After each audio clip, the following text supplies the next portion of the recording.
Hello, this is the RPG Pundit, the final boss in Internet Shitlords. And today, I'm reviewing one of these products. It's this one. I thought I was going to make it a big surprise, but no, I'm just going to say it. It's this one, the Creature Feature Quarterly, Volume 1. This is RPG Pundit Reviews, the Creature Feature Quarterly, Volume 1. And I brought out some other books here, just for comparative purposes, because I think it'll be an interesting little discussion about the diversity of the OSR. Before I continue, if this is your first time on the channel, well, this is a review video, which is a bit different than most of my videos. A lot of my videos are kind of angry rants and complaints about things that are being done wrong in the hobby. But I also do reviews, and in the reviews I'm trying as much as possible within reason to be impartial. So check out my other videos and subscribe if you haven't subscribed, and hit the like button on this video if you enjoyed it, because that certainly is a big help. And share this video anywhere you think people might be interested in this product. Alright? So, the Creature Feature Quarterly, Volume 1. As you can see, this is a really great example of like the real do-it-yourselfism of the OSR. Right? It's a product we've got here. It starts with the table of contents. It's basically a kind of a monster manual. Right? It's a manual of a variety of weird monsters. And you can see it just jumps right into the material. Right? I want to get into, like, okay, we got the OGL license on the back here. At the back, there's monsters by challenge level. And in between that, nothing. It doesn't tell you who the author is. The author is a person I know who's been around in some OSR groups and stuff. But it just goes right into just, this is only about the monsters. That's all they want to do. And really also, it's about the artwork. You're going to see some amazing, uh-oh, it's a big chungus. Oh no, what are you doing? What are you doing? You're disrupting my video. Oh, damn it. Anyways, these are really impressive works of art here of some unusual sorts of monsters, right? Like, and I think I'm gonna speculate here, right? Because my feeling is that I think that maybe the main reason that this guy wrote, that the author of the Creature Feature Quarterly, and you'll notice this is Volume 1, which means that there are other volumes that are coming out. I'm going to try to put a link in the description to where you can pick this up if you like it. And I'm guessing that there's others that have either already been released or are in the process of being released. I was going to say, my theory, I think, I'm speculating that this, a big reason why this product exists is because this guy's an artist. And he wanted to have this some unusual and cool monster art out there, and this is a vehicle for putting it out there. It's not to say he's not an OSR guy. It's not to say that the monsters aren't interesting, but it is like it's a notably interesting style of art that this book has. So the creatures are all, yikes, too much shadow there. The creatures are all designated in the same sort of way, where you get a kind of a description of the monster. You get the standard OSR stats. Now, as you can see, if you're watching this and you play 5th edition D&D, you will be able to pretty much use these same mechanics in your 5th edition game. Like, it takes very little adaptation to go from the OSR to D&D 5th edition and back again. And that's because D&D 5th edition has got a lot of OSR feeling to it, and you're welcome for that. So you also get like the description, lore about the creature, their ecology, and then you get a couple of adventure seeds of stuff that could happen, and loot, the type of loot that these monsters would be having. You saw from the first page that there are a few. What do we got there? 3, 6, 9, 12, 15. We got, I think, 16 different creatures in this product. Now, I'm not sure how much it costs, because, of course, I get these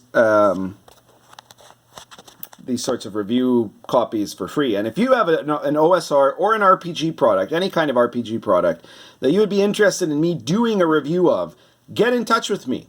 And if you want to, I only review print edition products, and they have to be commercial products. They have to be finished products. It's not like, oh, I've got some idea for an RPG. If you want me to help you with ideas, then hire me as a consultant, which I also do. But if you want me to review your RPG book and make a video about it and share that video on my social media and get people to get to see your product and I'll critique it, then just get in touch with me. Let me know. And I've done. You can check out on the RPG site my forums, which the link is in the description. There's a reviews subforum there, and you'll see that there are probably hundreds of reviews I've done. I've hardly ever had to buy. In fact, every product here except the one I wrote, which is an author copy, these are also all review copies I've received over the years. So, what can we say about the Creature Feature Quarterly? I kind of don't want to like page through every page in the book. You get the idea of what the style is. You can see like the art is very nice. It's very good. The creatures are done in a damn that backlight. Okay. The creatures are done in a very OSR sort of way, right? Which is that the stats are perfectly fine. There isn't an enormous interest in like balance or the likes. The lore is usually quite interesting. It's got this kind of like a heavy metal style to most of the stuff in it because that matches the style of the art, right? The adventure seeds are okay. In some cases, they're just like not really enough to make an adventure out of, but maybe like with a bit of work you can. And the loots are interesting. I mean, it's an interesting detail to say like what is the potential loot that you get. Hound of Tyndalos. That's the take on the Hound of Tyndalos, which is one of the classic creatures of the Cthulhu mythos. An ooze lich. A protocol imp. So you can see a good number of these monsters, right? The Star Tyrant. Anyway, what I wanted to point out here is to show the kind of the diversity of OSR products, because you've got every range from, this is the most kind of DIY style, and I'm not saying that in any kind of a bad way. It does depend on your taste. Some people want a really, really high production book, but a lot of people in the OSR, because of nostalgia reasons and because of this kind of punk aesthetic that the OSR has as a whole, you know, this is a sort of product that is really punk, right? It's like, it's got staples, dude. It's like, this is totally homemade, right? And there's something very cool about that. It's something that's something to admire, right? There used to be a time when we kind of looked down on the tiny, you know, minuscule scale game designer doing his little products. But we live in an age now where we have to understand that this is like, you know, this is the essence of what the OSR is, right? It's everybody who wants to can just work on and design games. And if you're doing it within these rules of following the mold of old school D&D, then the product that you make is going to find people. If it's good, it's purely meritocratic, right? We have no central control. If you saw my previous video on the Sword Dream people, I don't want to get too political here, so I don't want to go into it too much, but they're basically trying to create a central command, right, that will get to decide who's in or is not in their group, right? The OSR doesn't have that. We have no popes and we have no kings, right? So everybody gets to make the product, and what decides is just merit. Is the product any good? Does it find an audience of people that are interested, right? So compare that to like a slightly more sophisticated product, which is Into the Demon Idol here by my friend Joe Bittman, which has, you know, some of the same aesthetics, but it's got a little bit of added stuff, right?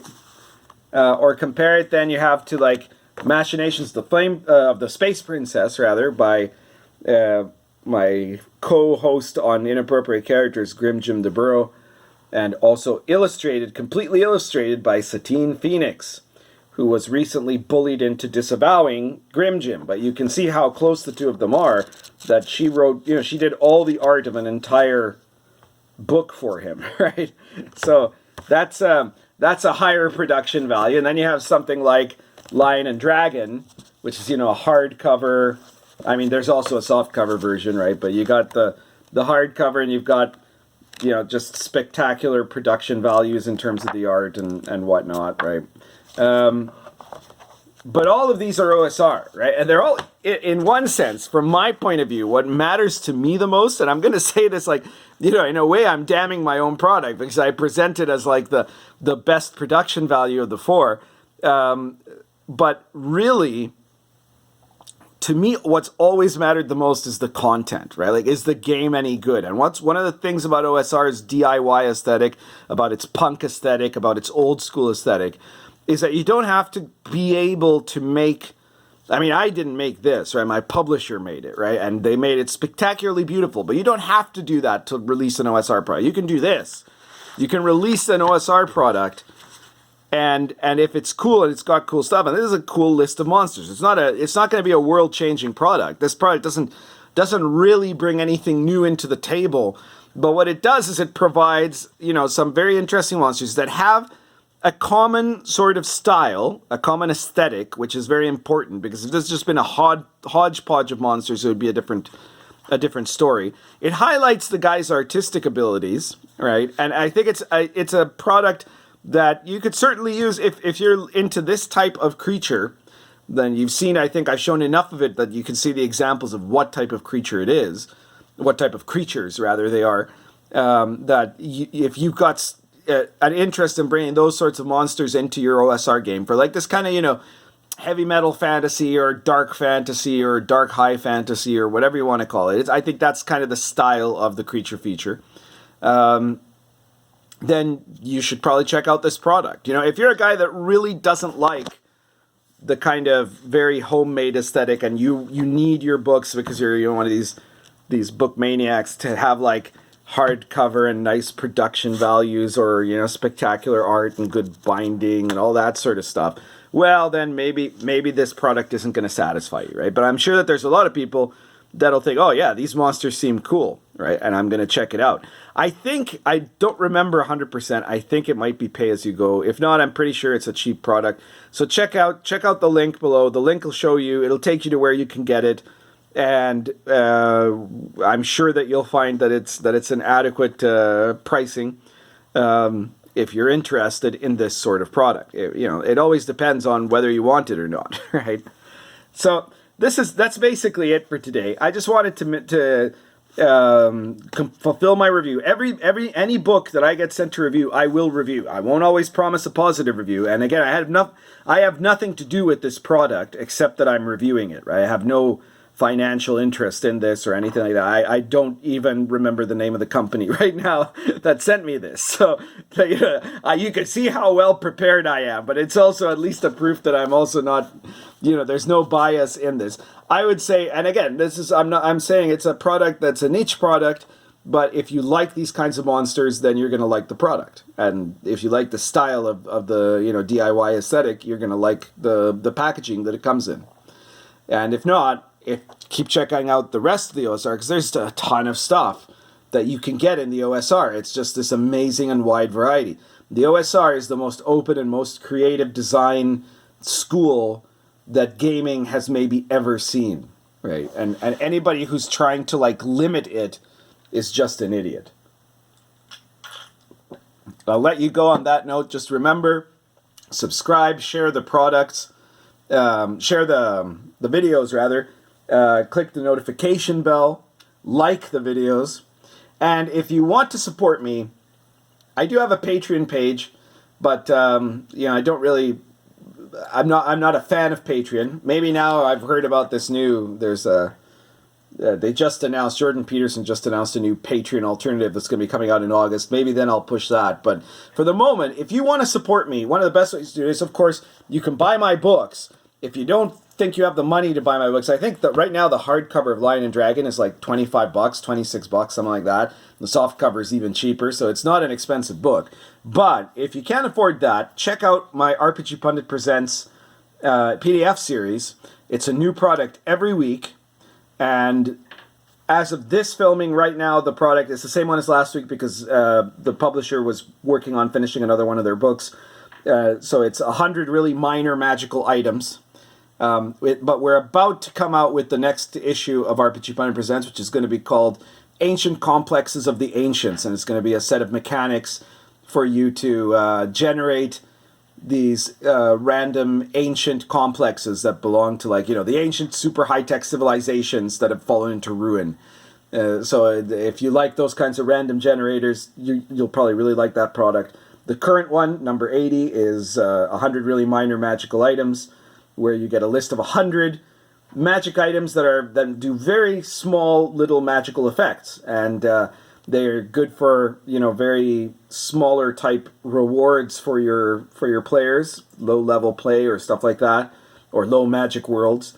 But don't be surprised if your players figure out creative ways to use those minor magic items in better ways than what the default design would imply. So yeah, check those out, or check out any of the other 80 RPG Pundit Presents products, and purchase 1 or 2 or 5 or 80 of them just to support me and help me out and push me to make more videos and more products and to keep fighting the good fight for the OSR. I guess that's it for today. Currently smoking Italian Red Bark and Argento Latacchia. See y'all later.